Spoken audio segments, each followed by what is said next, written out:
All right, we got breaking power play. Keeping you informed and engaged. Now more than ever. This is Sekulow. We want to hear from you.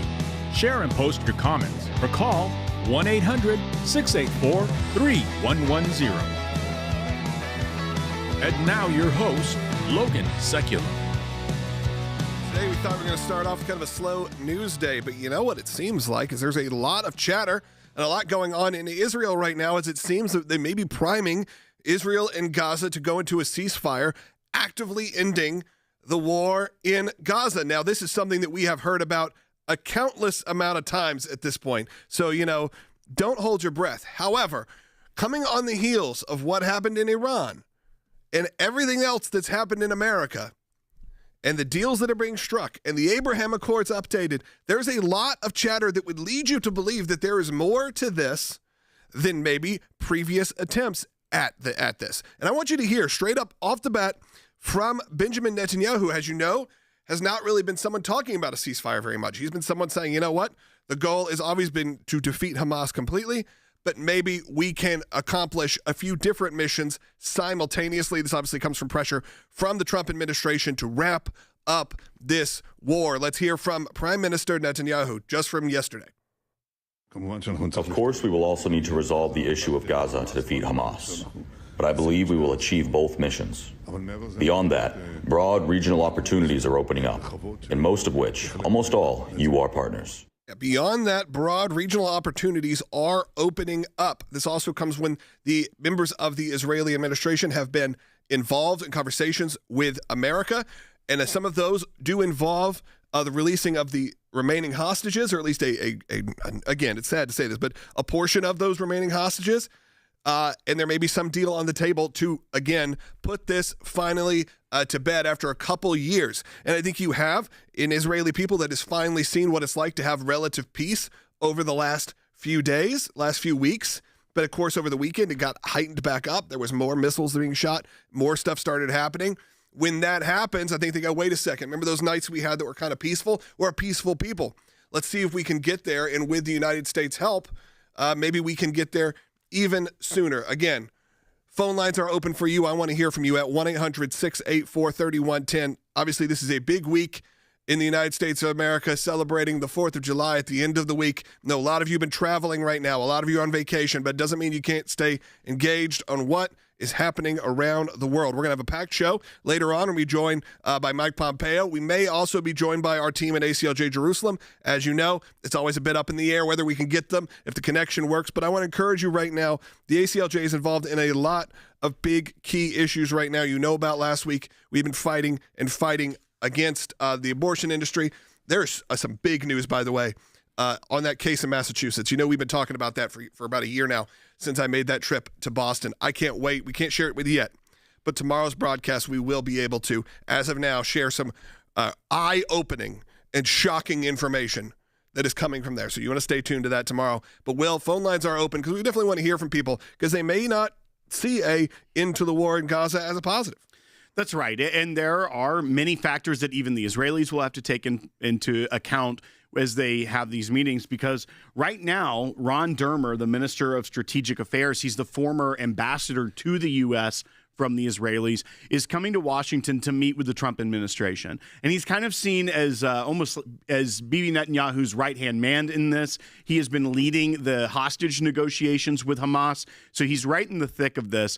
And what we're looking at now is what President Trump said to the media at the end of last week, is whether or not, he said, I think we can get to a ceasefire maybe in the next week. With that, in light of the all the things that are happening on the ground, with the decimation of the proxy Hamas that Iran has, Iran doesn't really have the capabilities to prop up these proxies right now. Could this be an opportunity for President Trump, the art of the deal maker, be able to get in there and do something truly historic as he's already been doing? Phone lines again are open for you at 1-800-684-3110. Once again, 1-800-684-3110. If you're watching on YouTube, I'm going to ask you, hit that thumbs up right now. Let's get this into some more feeds because this is some real breaking news. This is real stuff that's happening. We're also going to cover a bit more coming up. After the 12-day war against Iran, Israel's attention is now focused on bringing the war against Hamas to an end and freeing the hostages. President Trump, hopeful a ceasefire is near, posting overnight, make the deal in Gaza, get the hostages back. Overnight, the Israeli Security Cabinet met to discuss this possible deal and determine the next steps in the ongoing war. We do know Ron Dermer, a top advisor to Israeli Prime Minister Benjamin Netanyahu, is in Washington today for high-level talks. Overnight, Netanyahu announced there is a unique window for opportunities in the aftermath of the war with Iran. Of course, we will also have to solve the Gaza issue to defeat Hamas, but I estimate that we will achieve both tasks. But beyond that, broad regional possibilities open up. Many new opportunities have opened now as a result of this victory. The Qataris and the Egyptians are working to hammer out the details of a possible agreement that President Trump says could happen within a week. Likely what we would see would be initially some of those hostages exchanged for Palestinian prisoners. There are 50 hostages that remain in Hamas captivity, and around 20 of them are believed to be alive. Families of some of the nearly 50 Israeli and dual nationals still held hostage by Hamas met with Secretary of State Rubio in Washington. He said the fighting in Gaza is not over until all the hostages are released. Talking each and every day with the families of these civilians and soldiers who are still held inside Gaza. They are waiting anxiously for any sort of agreement. And you see these families gathering each and every week in Hostage Square here in Tel Aviv. They are pleading with the Israeli government and with President Trump to reach a deal and reunite them with their loved ones. I've never been this hopeful in my life that something is changing in international relations, and especially in the Middle East, for the good. It's remarkable. It really is.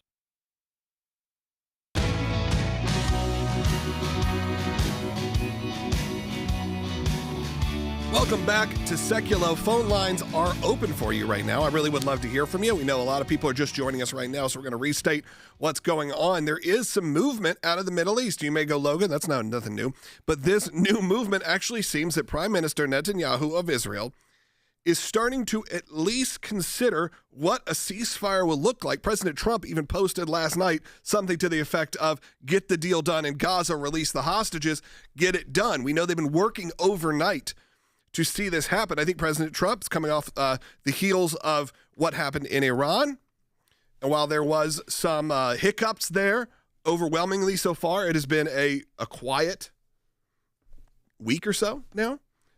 Since there was the ceasefire failed. Then President Trump said, I'm not dealing with this from either side of you, and it calmed down.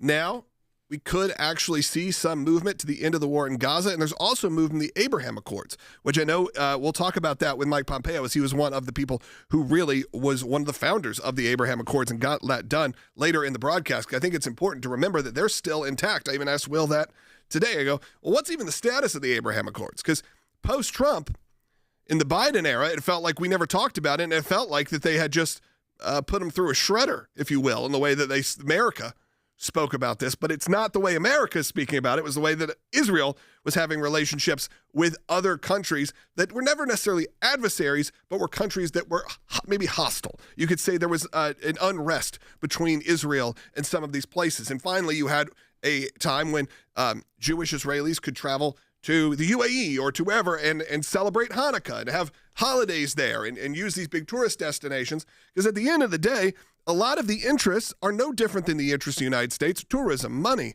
economy growth. Those are what a lot of the Middle East want. They have just been hamstrung by some of these regimes. Some of these regimes that have made it nearly impossible for travel to recover, for tourism to recover. And now I think that's one of the reasons you're going to see possibly, and again, I put possibly in big, giant quotes, hopefully, we see some sort of ceasefire, because we also know you are coming into a time where you've had yet again another summer where it's been very difficult or nearly impossible to travel to Israel, to travel to the Middle East. And that is where a lot of the revenue comes in, is tourism, Christian tourism, Jewish tourism. And right now there's obviously unrest, and people don't feel comfortable doing that. And not even I mean, getting air flights has not been easy because they've had to cancel them, reopen them, cancel them, reopen them. But now we are potentially seeing movement. Again, Benjamin Netanyahu said there are many opportunities have opened up. That's a direct quote. He goes, as you know, many opportunities have opened up following the victory. Firstly, to rescue the hostages. Of course, we will need to solve the Gaza issue, defeat Hamas. But I believe we will accomplish both of those missions, and they can be accomplished. I am adding to that they can be accomplished maybe in a different way than the original plan. Well, and what we've seen from President Trump is that his approach to the Middle East is not the same approach that we've seen from generations of American presidents. That the only way to get something accomplished is by military invasion and regime change. Now, do I think that all of a sudden the Iranians have changed their ways and are going to be a peaceful partner in the region? No, I think they're still the bad actor. But one, they've been shown as a little bit of a paper tiger, that their response to, once they got a few missiles off, and unfortunately there were Israelis that lost their lives to that, but they didn't have the capacity to strike back at Israel, mainly because of how well Israel targeted their capabilities within Iran. They didn't have that. And then you also didn't see their proxies rushing to help them out. They've been feeding munitions and intel and plans of war to their proxies for decades, but their proxies have now been decimated to the point where they couldn't help out and send incoming rocket salvos to try and confuse the Iron Dome, so much so that it overwhelmed Israel. You also saw they had to forewarn the United States of, our retaliation is coming. Please don't let anyone get hurt. We really don't want this to escalate. And so you see that they are in this position of weakness for the first time in our lifetimes, that they have been really backed into a corner and don't have much of an option out. Yep. We know that Ron Dermer is in D.C. now, meeting with the Trump administration on what this looks like. Yep. Now, the Israelis want to take out Hamas. Yes. And I think what's going to be interesting to see is what plan or deal comes out of this. Mm-hmm. There's a lot of chatter. Yeah, will they soften on what that means? There's a lot of chatter that this could be an opportunity, that the Trump administration is going to maybe push for this and may be able to bring it about as a part of an Abraham Accords, that a group of Arab nations take over control of Gaza, the security, as well as the U.S. having oversight with diplomats and things within the rebuilding of Gaza. Very interesting. Could be very interesting. Now, historically, that's not something Israel would love. No. But could the Trump effect have something different? Could more Abraham Accord countries come on board that now they have normalized relations with, that these aren't enemies at their doorstep? These are now trading partners. Yeah. And I think we should listen to what Steve Witkoff said. Yeah, I think so too. Let's go to Steve Witkoff. Quickly, before we do that, just to kind of give you a little bit of an understanding of what he's talking about here. His latest proposal from U.S. envoy against Steve Witkoff calls for a 60-day ceasefire and the release of 10 living hostages and 18 deceased hostages, which is, horrible just to say, in exchange for Palestinian prisoners. During this period, the two sides then would enter negotiations for a comprehensive ceasefire agreement that would end the war, which is a key demand from Hamas as any part of the deal. Of course, they're saying it has to end the war. Israel's saying, well, we end the war when Hamas is decimated. So again, they're obviously going to be on different sides here, but maybe the U.S. can play that middle card and figure out how to end this. Let's go to Steve Witkoff again, CNBC, just a couple days ago. One of the president's key objectives is that the Abraham Accords be expanded, that more countries come into it, and we are working on that on my team and in coordination with the Secretary of State and the entire State Department. And we think we're going to have some pretty big announcements on countries that are now coming into the Abraham Peace Accords. And we're hoping for normalization across an array of countries that maybe people would have never contemplated would come in. So we're excited for that prospect. That will also be a stabilizer in the Middle East. This is a very interesting moment. Again, this is Steve Witkoff. And, Will, why don't you give people who maybe don't understand sort of an understanding of what his role is in all of this? That's right. He is basically the envoy for the president with all of these high-stakes sort negotiations. of a liaison. He has been the negotiator with Russia and Ukraine. He has been the negotiator with Iran until that fell apart. But Iran is still kind of looking about maybe coming and having some talks again. And he also has been involved in just about any hot point negotiations. He's like the lead negotiator for the U.S. And when he talks about expanding the Abraham Accords, the original signatories were Bahrain and the UAE. And then Morocco and Sudan soon after followed. Now, these are all countries with a long history of no dealings with Israel. Yeah, a lot of times there's issues, passport issues. Publicly against the state of Israel. Now, these weren't necessarily, except for maybe Sudan, where there could be a hotbed of terror, and Morocco as well, but where radicalized people could get out of there. They weren't necessarily military threats to Israel and to the existence of Israel, but it's a big signal because, once again, Bahrain and UAE, both big money countries in the Middle East. The next steps that they're talking about, some of the chatter online, some of these experts that are analyzing things, and what they're seeing is that it could be Saudi Arabia, which they were very close to at the end of the first Trump term, but then after the debacle of 2020 and the Biden administration's foreign policy, that fell apart.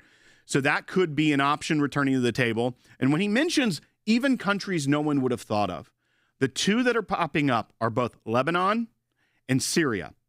Lebanon, now the leadership of Hezbollah, which has a lot of influence on the country of Lebanon, the government of Lebanon itself would be a lot easier to deal with than with Hezbollah. If Hezbollah has now been decimated and could strengthen the real leadership of the Lebanese government, you could see something remarkable there, and that would be an enemy to the north that could be then a friendly to the north of Israel. And then Syria, another bordering country that was a proxy of Iran. Bashar al-Assad was propped up by the Iranian government. Now, there's a lot of other geopolitics you can get into. Yes. The leader of Syria now, former al-Qaeda guy, not someone you necessarily want to be a leader of a country, but he's trying to push to be on the world stage. Yeah, and President Trump, we know, is pushing him to, hey, you want to show that you really want to join the world stage? Make a deal. That could be completely something novel, something we've not seen in our lifetime. Yeah, this could be one of the first times, in the last couple of years, we actually see some movement. And look, when you see the extreme anti-Semitism that's come out, you also have to remember now, we're seeing, I would say, a stronger response than we have had in 2 years, where people are going out and saying things. You may have seen some stuff over the weekend, whether that is in New York City, whether that is in London, wherever it may be. And you actually see the people in the government and the media say, you know what, it's too far. Maybe we are seeing those signs of movement and change. Okay, just took a couple years for them to come around. We'll believe it when we see it. But you know what? This is an important moment. Phone lines are open for you at 1-800-684-3110. I'm going to encourage you to support the work of the ACLJ. We got a big week coming up, and we're breaking it down all that's going to happen. And again, Mike Pompeo is going to be joining us, one of the creators of the Abraham Accords. Couldn't think of a better voice to have on for that. Coming up in just a few minutes. This was a 6-3 decision authored by Justice Barrett, and in what Barrett's opinion held was that some say the universal injunction gives the judiciary a powerful tool to check the executive branch. But federal courts do not exercise general oversight of the executive branch. They resolve cases and controversies consistent with the authority Congress has given them. This is a big win for the administration. It's a big win for us. The argument that we put forward was used in large part by Justice Barrett in her majority opinion. So you've got a situation where the president's executive actions and other actions were being challenged by citizens of various locales. Instead of saying, well, we'll apply an injunction as to those people, they were doing it for the entire country. There's no precedent for this action. It stops these rogue judges from issuing nationwide injunctions. I mean, a U.S. District Court judge could stop the administration dead in its tracks for the whole country. And the court said that's not the way our system is set up. That's not the way jurisdiction is set up. That's not the way the Constitution works. And I wanted to read this from Justice Jackson's dissent. Perhaps the degradation of our rule of law regime would have happened anyway, but this court's complicity in the creation of a culture of disdain for lower courts, their rulings, and the law, as they interpret it, will surely hasten the downfall of our governing institutions, enabling our collective demise. I don't think I've read something so apocalyptic in a dissent before, but maybe I'm wrong. Hilarious. First of all, okay, it's a procedural decision. Okay, and it's a good procedural decision. It says courts can exercise universal jurisdiction. That makes total sense. But to say this is the end of the rule of law, we know it, is nonsense. I mean, totally incorrect. Great decision by Justice Barrett. Good win for the administration. Good win for us. We're thrilled.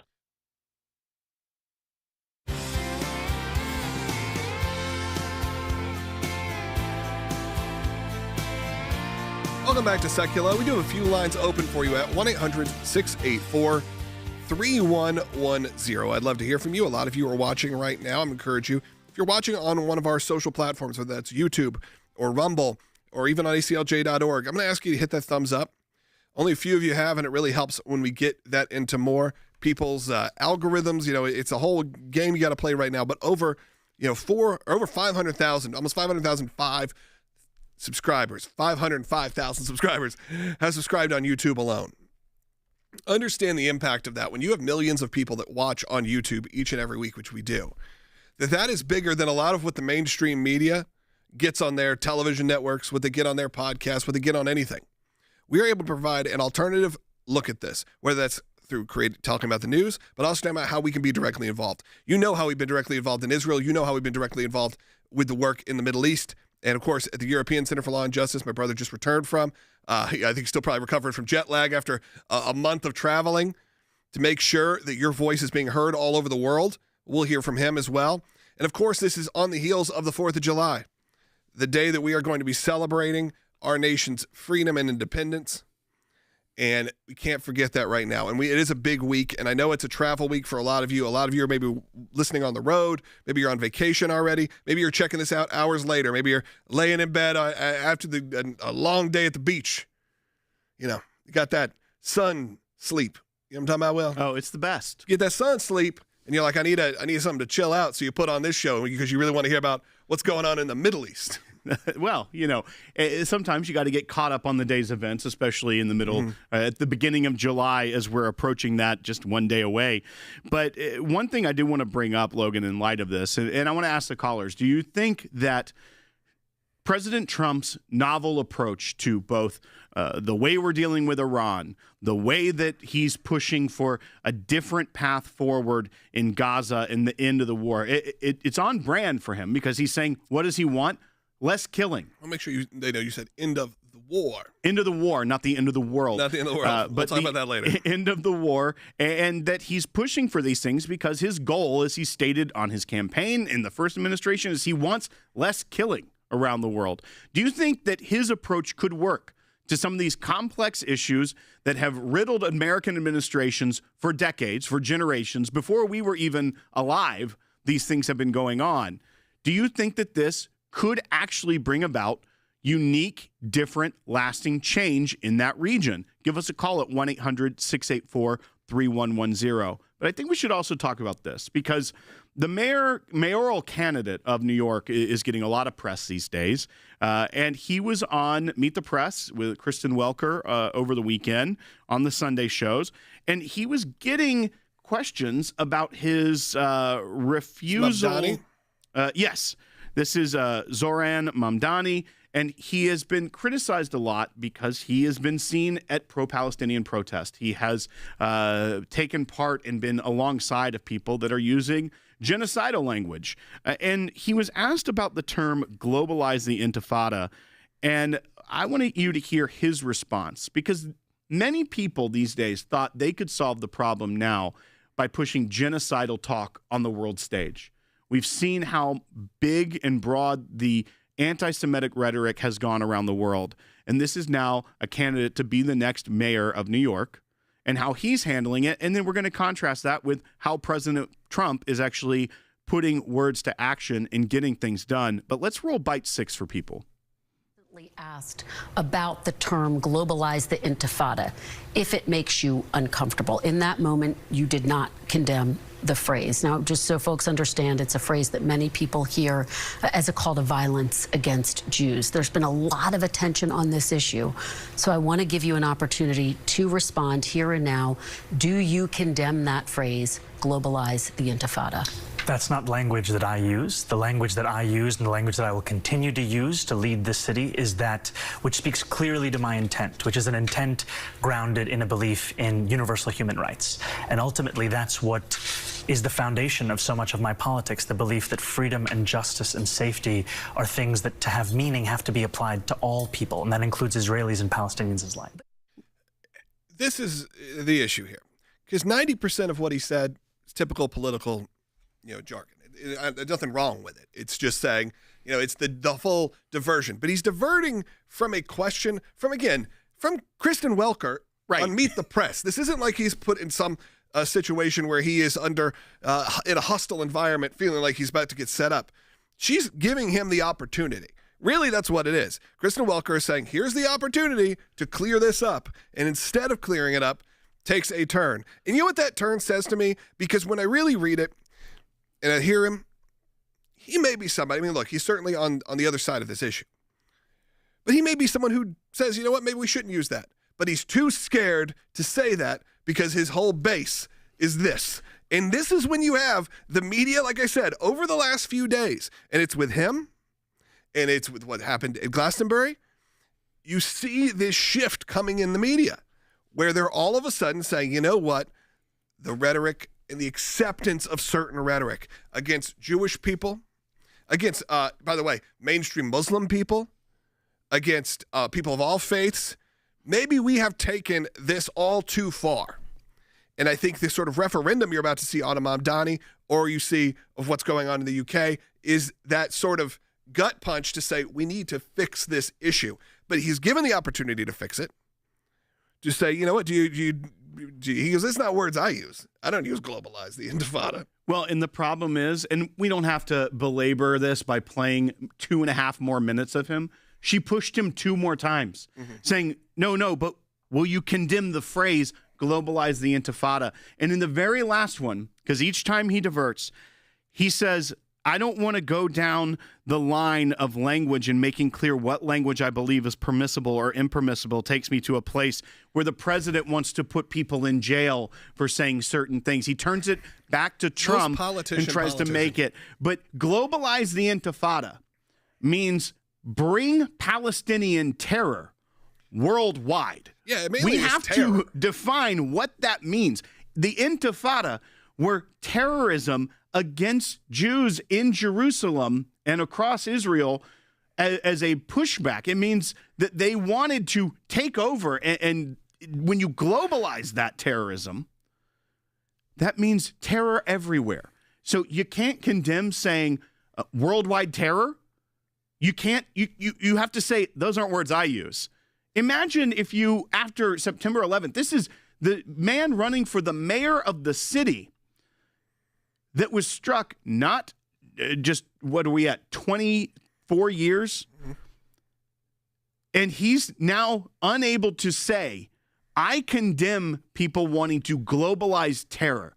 Imagine 10 years ago in that city saying, would you condemn the rhetoric of Al-Qaeda?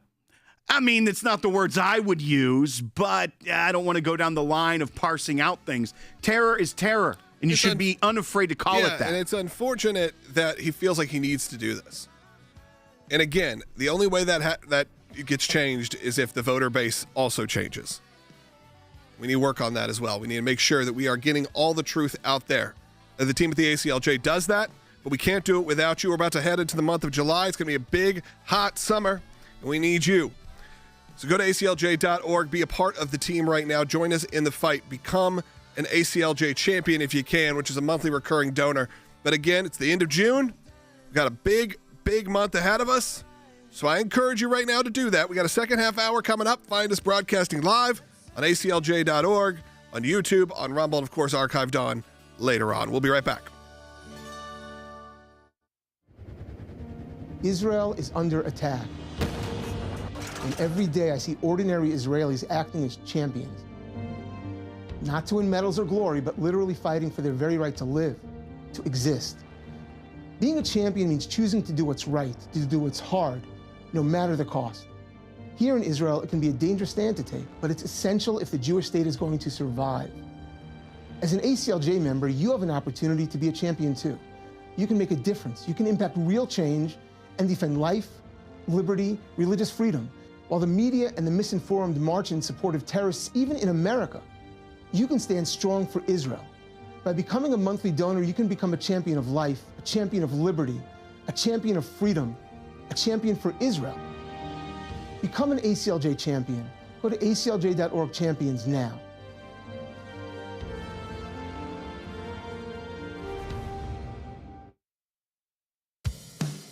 Keeping you informed and engaged, now more than ever. This is Sekulow. And now your host, Logan Sekulow.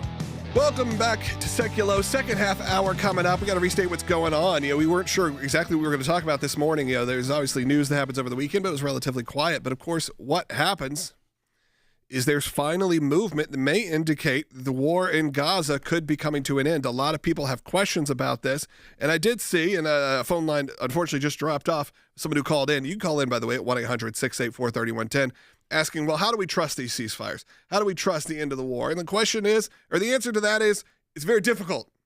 Okay? You got to roll the dice, as you said. You got to sometimes make concessions and hope for the best. Now, look what happened in Iran.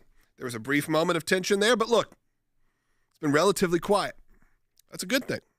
That shows this can happen. Shows movement can be made. And look, I'd rather live in a world where you could actually have this kind of movement. Israel needs it. The Middle East needs it. There needs to be calm and stability as much as there can be. Of course, it's very difficult to trust any regime that has also been the reason why thousands of people have been killed. But it's just where we're at right now. I want to take a call real quick. Let's go to Joseph in Texas on line 4. Joseph, you're on the air. Yes, hello. Thank you, Logan. And I just wanted to say thank you to you. And you have always been wonderful, and we're so thankful and grateful for your portion. And I just wanted to say I'm so grateful to Donald Trump. When he came into office, he hit the floor running. And he shut up the border, and it's almost every day he's doing something big. And I just wish the American people would just get behind him and support him. He is our president, and I don't care if you're a Democrat or Republican. We should all be behind our president and support him because he's doing so much. Iran was an incredible win for us. He shut down Pakistan and India from fighting. He's working with Putin and Ukraine. He's doing so much, and we need to support him. He shouldn't have our country, half of our country, not half, but a portion of our country fighting against him. Everyone should be behind him and being strong for him and supporting him. Joseph, politics is politics. I understand that as well, but you're right. There can be a unifying force. Like you even see some of the tariff deals that got done over the weekend, big wins for the Trump administration there where they're dealing with Canada and some of those details. We'll have to get into the nitty gritty of that, but those deals are happening. You aren't wrong. You aren't wrong to think that there's a lot happening. Look, it makes our job a little easier in the terms of what content we're going to come up with. Because every time we think oh no, we're not going to have a new news piece, what are we going to talk about?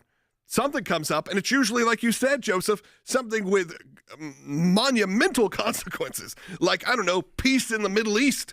And you have Israel actually changing their tune a little bit. And look, I'm not saying that's good or bad. We're going to have Jeff Balaban joining us a little bit later from ACLJ Jerusalem. That's the plan. Again, you never know what could happen, but that's the plan right now, to have him on to discuss his thoughts. Because I'm sure the people in Israel, a lot of them probably have a different thought than President Trump does, a different thought than even Benjamin Netanyahu does. But remember, time is changing. People are moving. Things are happening right now. And if there can be an end to this war, it would be a nice sigh of relief for a lot of people. You want a little prediction, though? Let's say President Trump brokers a deal with Israel. They end the war in Gaza. They get Hamas ousted And there's this coalition of actual signatories to the Abraham Accords that help rebuild it. The press is going to get a leak and be like, actually, it's not that great. And we actually did this there's deal. Not real peace. We did this deal under the Biden administration. He's just taking credit for it now. Yeah, exactly. All right, phone lines are open for you. We will have a little bit of opportunity to take some phone calls. Not as many, because we're going to hopefully have a packed second half hour here coming up, because we've got Jeff Balaban joining us. But up next, we got Mike Pompeo. Again, if you want to talk about the Abraham Accords, however you feel about Mike Pompeo, the Abraham Accords is one of the biggest successes that you can imagine in terms of, again, I get very emotional when we talk about it, because I finally saw what looked like peace in the Middle East for quite a long period of time. But of course, the Biden administration had to go in, unravel a lot of that. But they still exist, and now we're going to see some progression in the Abraham Accords. Phone lines again are open for you. Support the work of the ACLJ. Right back with Pompeo. Has any other country suggested to you recently, as a result of this, that they want to join the Abraham Accords? Yes. So we have some really great countries in there right now, and I think we're going to start loading them up, because Iran was the primary problem. I think it gives you a sense of how much the Middle East has changed, not only within the last couple of weeks after that war between Israel and Iran, but also over the last few months, Israel's war against Hezbollah in Lebanon, changes within Syria. When President Trump and Jared Kushner and I and a few others negotiated the Abraham Accords, those conditions are there today. Very strong America, very strong Israel, rock-solid connection and alliance between Israel and America, and a weak Iran. That's where we were in 2020. We had Iran on their heels with backbreaking sanctions. Biden came in and he gave it away. I mean, he gave the mullahs, hundreds of millions of dollars. He turned his back on Israel. He made America weak, and the Abraham Accords, not surprisingly, went nowhere. But now we're back to that same place. We think we're going to have some pretty big announcements on countries that are now coming into the Abraham Peace Accords. And we're hoping for normalization across an array of countries that maybe people would have never contemplated would come in. I would watch the Abraham Accords closely. I think they will expand to a number of likely and less likely Muslim nations in the region. Iran was defeated by close coordination between the United States and its close ally, Israel. And the nations in the Middle East saw that they could count on America as a reliable ally, and they could work with America to transform the region. So this is groundbreaking. There's nothing like this that we've seen in our lifetime. And it's going to make dramatic changes in this part of the world that's going to uplift the life of people living in Arab countries that have been suffering so much.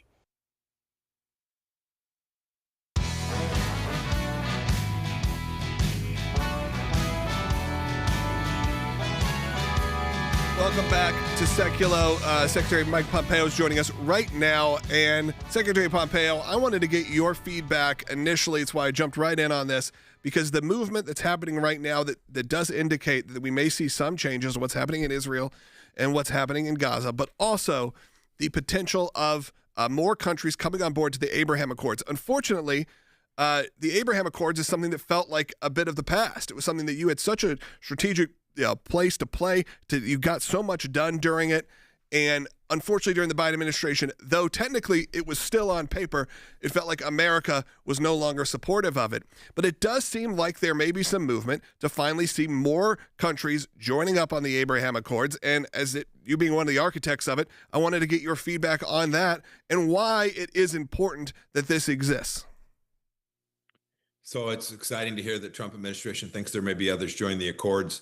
Look, for America, it's really important, because as these nations, these Islamic nations, these Gulf Arab state nations just do the basic, which is recognize Israel's fundamental right to exist as the Jewish homeland. As they do that, there's less risk for young men and women. Our young men and women have to go fight and risk their lives in this place. There's more prosperity and there's more peace. You're right. It fell on hard times during the Biden administration, not because of anything that the Biden administration did, but because of all the things they didn't do. They broke our allyship with the Gulf states. They didn't support the Israelis. They didn't do a darn thing to push back on Iran. And those three tools were what give nations confidence to say, I'm gonna recognize Israel's right to exist and enjoy the fruits, the benefits that flow from that. And so I'm unsurprised in the aftermath of what President Trump did in Iran. what the Israelis did to Hamas and to the Houthis and to Hezbollah, I'm unsurprised that these nations now have the confidence they need to do the essential, which is to just simply say we're no longer going to have the desire to destroy the nation of Israel as our fundamental foreign policy goal. And so I'm excited about this. I hope more nations will join, and I'm very confident that they will. Mr. Secretary, you mentioned that the Biden administration did nothing with the Iranians to keep them in check during those years. But what we're seeing now post the airstrikes on the nuclear facilities, that Iran is, to some degree, seems to be playing nice, or at least licking their wounds for a minute. But we know that while their proxies are decimated, their capabilities for now may be decimated, the ideology of the mullahs and the Ayatollah has not been decimated. What do you think happens long term as Iran goes back to the drawing board on how to take on what they see as the great and little Satan, America and Israel? We should not for a moment think that the Ayatollah has changed his stripes. There's no chance of that. Or I shouldn't say no chance. There's near zero chance of that. Miracles do happen, I suppose, as a Christian believer. I should accept that. But absent that miracle, they're going to change. They're not going to change. They may be chastened for the moment. They may, to your point, lick their wounds, but they're going to continue to try to build out their nuclear program, to recreate these proxy forces. They're wounded. It will be hard for them to do, but the motive, that intention hasn't changed. And so what the United States must do is not rest on our laurels in spite of the great accomplishment that was achieved, but make sure we have a program that is verifiable with respect to their nuclear weapon systems and their technologies. We need to make sure that they commit not to rebuilding those proxies.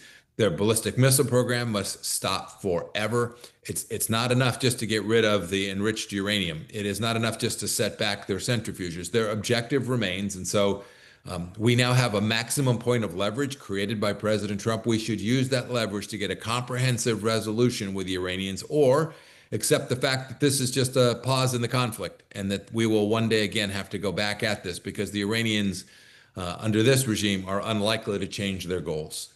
Yeah, I mean, it is one of those unfortunate circumstances. We had a call that came in and said, well, how do we trust if there's a ceasefire? How do you can't really. I mean, somewhat of it is you have to make sure that we are staying on top of it. We got to make sure that we are keeping them accountable, and also being very understanding of the fact that sometimes these are symbolic, sometimes these are on paper.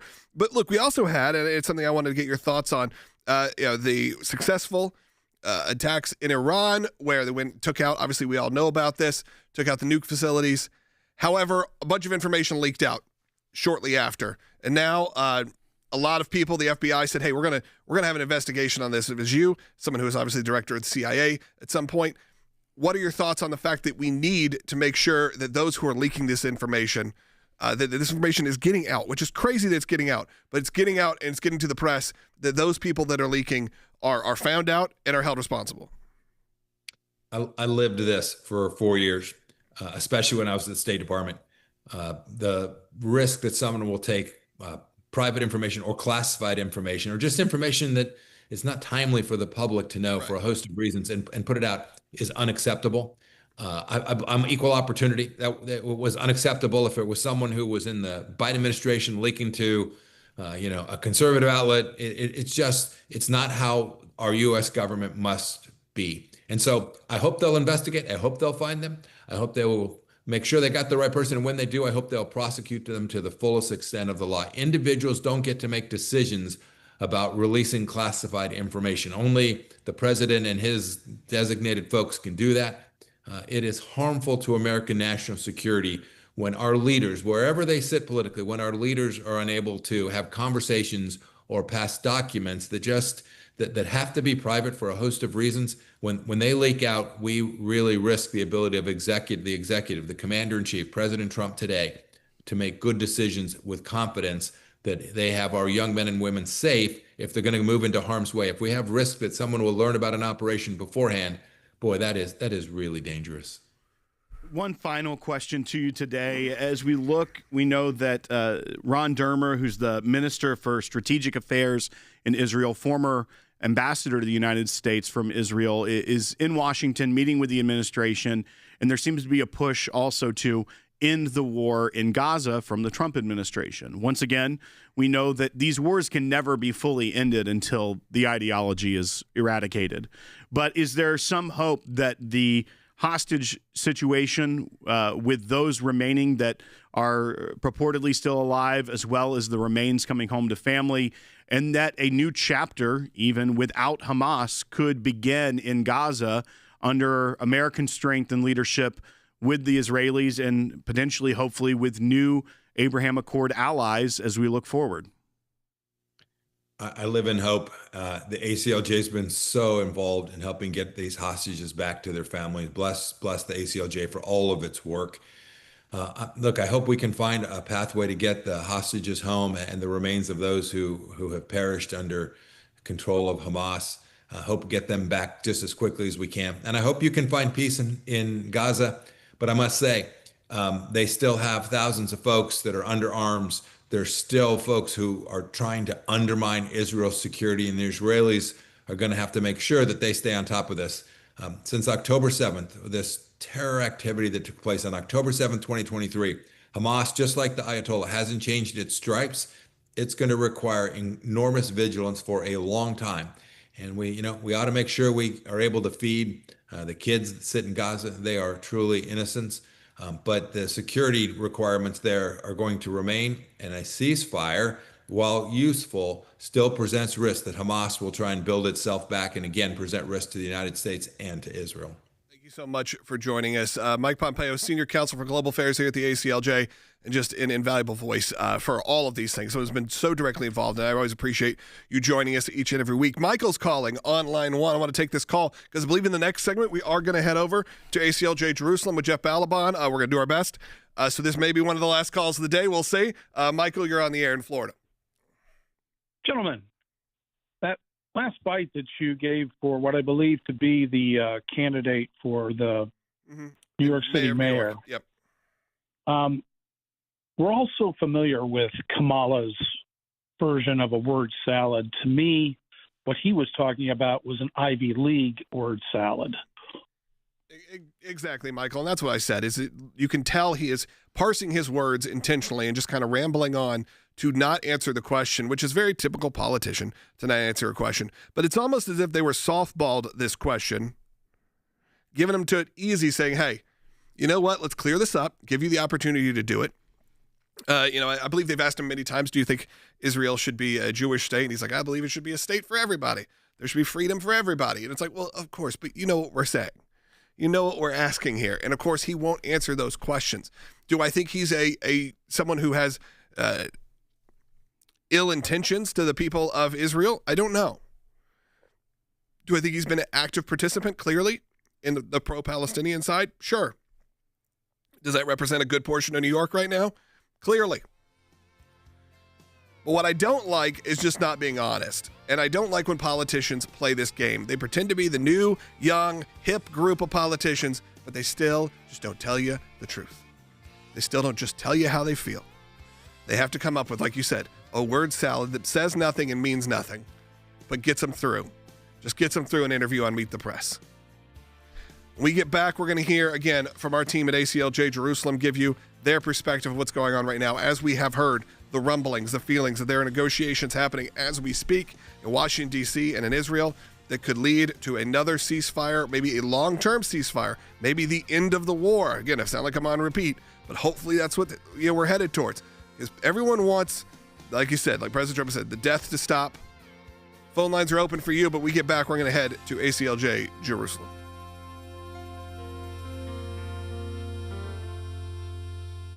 After the 12-day war against Iran, Israel's attention is now focused on bringing the war against Hamas to an end and freeing the hostages. President Trump, hopeful a ceasefire is near, posting overnight, make the deal in Gaza, get the hostages back. Overnight, the Israeli Security Cabinet met to discuss this possible deal and determine the next steps in the ongoing war. We do know Ron Dermer, a top advisor to Israeli Prime Minister Benjamin Netanyahu, is in Washington today for high-level talks. Overnight, Netanyahu announced there is a unique window for opportunities in the aftermath of the war with Iran. Of course, we will also have to solve the Gaza issue to defeat Hamas, but I estimate that we will achieve both tasks.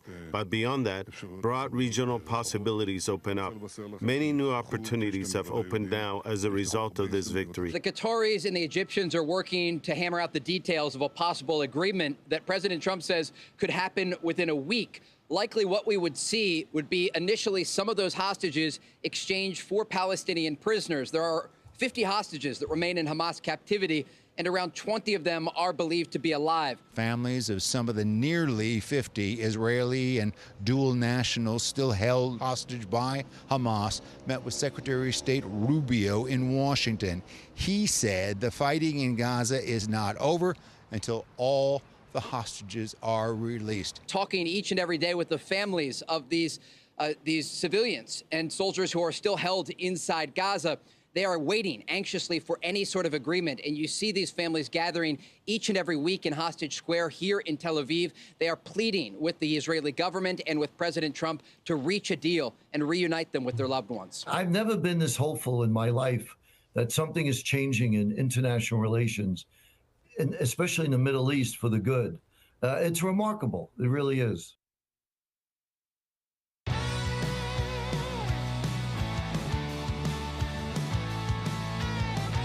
Welcome back to Sekulow. We are joined by Jeff Balaban, ACLJ Jerusalem, head of ACLJ Jerusalem, on the phone today. Jeff, as we know, there's been a lot of rumbling.